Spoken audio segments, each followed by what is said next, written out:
بسم اللہ الرحمن الرحیم۔ شروع اللہ کے نام سے جو بڑا مہربان اور نہایت رحم کرنے والا ہے۔ دوستو، یہ بات تو ہم سبھی لوگ بڑی اچھی طرح سے جانتے ہیں کہ اس وقت ہماری دنیا میں جتنے بھی مسلمان پائے جاتے ہیں وہ دو گروپ میں بٹے ہوئے ہیں، جس میں سے ایک گروپ کو شیعہ کہا جاتا ہے تو دوسرے گروپ کو سنی کہا جاتا ہے۔ جہاں ایک طرف سنی مسلمانوں کا گروپ پوری دنیا کی آبادی کا 80% ہے تو وہیں دوسری طرف شیعہ مسلمان لگ بھگ 20% ہے۔ اب ظاہر ہے جب سنیوں کی آبادی زیادہ ہے تو دنیا میں جتنے بھی مسلمان دیش ہیں وہ بھی زیادہ تر سنی مسلمانوں کے ہی ہیں، مگر دوسری طرف عراق، ایران، یمن اور اس جیسے کچھ دیش شیعہ مسلمانوں کے بھی ہے۔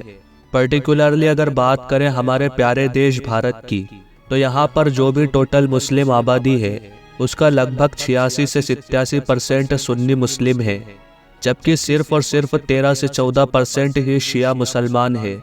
انٹرسٹنگ بات تو یہ ہے کہ ان دونوں ہی گروپ کے اندر ایک دوسرے کے بارے میں ایسی بہت ساری غلط فہمیاں اور افواہیں پائی جاتی ہیں جن کا سچائی سے دور دور تک کوئی ناطہ نہیں ہے۔ مثال کے طور پر عام شیعہ لوگ سنیوں کے بارے میں ایسی بہت ساری چیزوں پر یقین رکھتے ہیں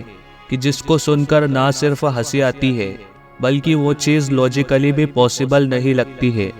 ٹھیک اسی طرح سے سنی گروپ کے عام لوگوں کے بیچ میں بھی آپ لوگوں کو شیعہ مسلمانوں سے ریلیٹڈ ایسی بہت ساری افواہیں نظر آئیں گی کہ جن پر وہ لوگ یقین رکھتے ہیں مگر ان کا سچائی سے دور دور تک کوئی ناطہ اور کوئی تعلق نہیں ہوتا ہے، بلکہ وہ تو سننے میں ہی فنی محسوس ہوتی ہیں۔ لیکن دوستو، اگر ان دونوں گروپس کے بیچ ایک دوسرے کے بارے میں بہت ساری افواہیں اور غلط فہمیاں پائی جاتی ہیں تو اس کا مطلب یہ بھی نہیں ہے کہ ان دونوں کے بیچ کوئی فرق نہیں ہے، بلکہ فرق نہیں، بہت زیادہ فرق ہے۔ اور فرق کے ساتھ ہی یعنی فرق کی وجہ سے ہی اتہاس میں یہ دونوں گروپ الگ الگ ہوئے تھے، ورنہ پہلے تو کوئی گروپ ہوا ہی نہیں کرتا تھا۔ شیعہ اور سنی مسلمانوں کے بیچ جو بنیادی فرق پائے جاتے ہیں ان میں ایک سب سے بڑا فرق کلمے کو لے کر ہے۔ جہاں ایک طرف سنی مسلمانوں کا کلمہ ہے لا الہ الا اللہ محمد الرسول اللہ، یعنی اللہ کے سوا کوئی معبود نہیں اور محمد صلی اللہ علیہ وسلم اللہ کے رسول ہے، تو وہی دوسری طرف شیعہ مسلمانوں کا کلمہ ہوتا ہے لا الہ الا اللہ محمد الرسول اللہ، علی ولی اللہ وصی رسول اللہ و خلیفۃ بلا فصل، جس کا مطلب ہوتا ہے اللہ کے سوا کوئی عبادت کے لائق نہیں، محمد صلی اللہ علیہ وسلم اللہ کے رسول ہیں، جناب علی اللہ کے ولی ہیں، رسول کے وصی ہیں اور آپ کے خلیفہ بلا فصل ہیں۔ یعنی دوستو، شیعہ مسلمانوں کے کلمے میں آپ لوگوں کو اللہ اور رسول کے ساتھ ساتھ حضرت علی رضی اللہ تعالی عنہ کا بھی ذکر ملے گا، مگر دوستو یاد رہے کہ شیعہ مسلمانوں کے کلمے کا یہ جو آخری پارٹ ہے جس میں کہا گیا ہے کہ حضرت علی حضور صلی اللہ علیہ وسلم کے خلیفہ ہیں بلا فصل، یعنی بلا کسی فیصلے کے، تو اس پر شیعہ مسلمانوں کے علاوہ کوئی بھی ایگری نہیں کرتا ہے۔ وہ اس لیے کیونکہ جہاں ایک طرف شیعہ مسلمان حضور صلی اللہ علیہ وسلم کے بعد حضرت علی کو ہی ان کا پہلا خلیفہ مانتے ہیں، تو وہیں دوسری طرف سنی مسلمان حضرت علی سے بھی پہلے 3 خلیفاؤں کو مانتے ہیں، یعنی حضور صلی اللہ علیہ وسلم کے بعد پہلے خلیفہ حضرت ابو بکر صدیق رضی اللہ تعالی عنہ تھے، جبکہ دوسرے خلیفہ حضرت عمر، تیسرے خلیفہ حضرت عثمان اور چوتھے خلیفہ حضرت علی تھے۔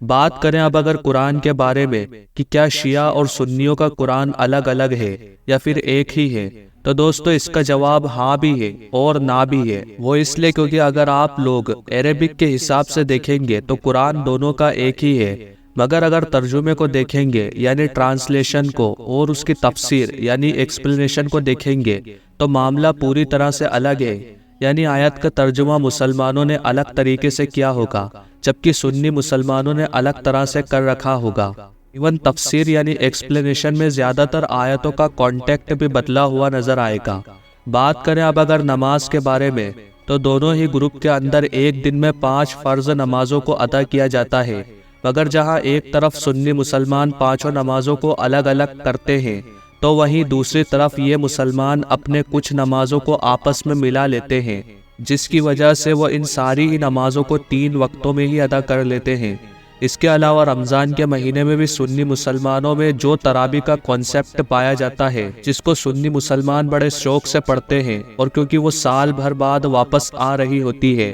تو اس کے آنے سے پہلے کئی دن پہلے سے ہی چرچا کرنے لگتے ہیں۔ یہ ساری چیزیں شیعہ مسلمانوں میں نہیں پائی جاتی ہے، کیونکہ ان کے یہاں پر تراویح کا کانسیپٹ موجود ہی نہیں ہے۔ ان کے مطابق یہ ایک ایسی بدعت ہے جس کو سنیوں کے دوسرے خلیفہ یعنی حضرت عمر رضی اللہ تعالی عنہ نے شروع کیا تھا۔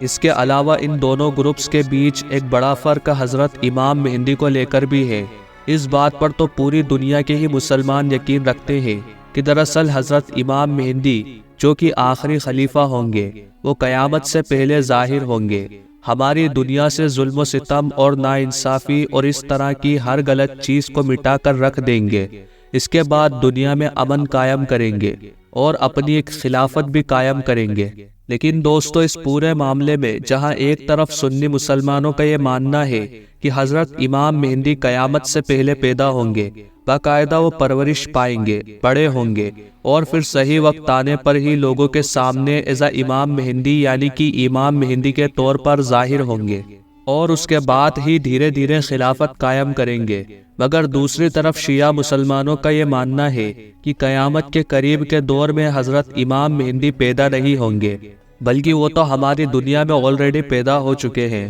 پچھلے سینکڑوں سالوں سے وہ ہماری اس دنیا میں ہی موجود ہے، لیکن ہم لوگوں کو نظر نہیں آتے ہیں۔ وہ ایک غار کے اندر محفوظ ہے، اور صحیح وقت آنے پر صرف اور صرف ظاہر ہوں گے، یعنی پیدا نہیں ہوں گے بلکہ صرف ظاہر ہوں گے، اور اس کے بعد ہی دنیا بھر میں اپنی خلافت قائم کریں گے۔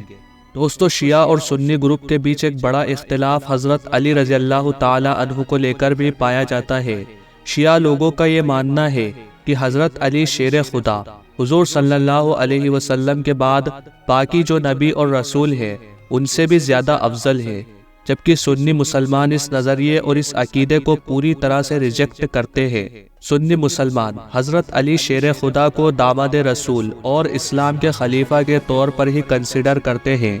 محرم کے موقع پر ماتم کرنا بھی شیعہ گروپ کو سنی گروپ سے پوری طرح سے الگ بناتا ہے، کیونکہ شیعہ مسلمانوں کا یہ ماننا ہے کہ 10 محرم کے دن کربلا کے میدان میں یعنی کربلا کی جنگ میں اہل بیت کے ساتھ جو حد سے زیادہ نامناسب سلوک کیا گیا تھا، اس کی یاد میں ہی اور اس کے غم میں ہی وہ لوگ ماتم مناتے ہیں۔ دوسری طرف سنی مسلمان بھی 10 محرم کو مناتے ہیں، اہل بیت کو یاد کرتے ہیں، مگر ان کے طریقے الگ ہوتے ہیں۔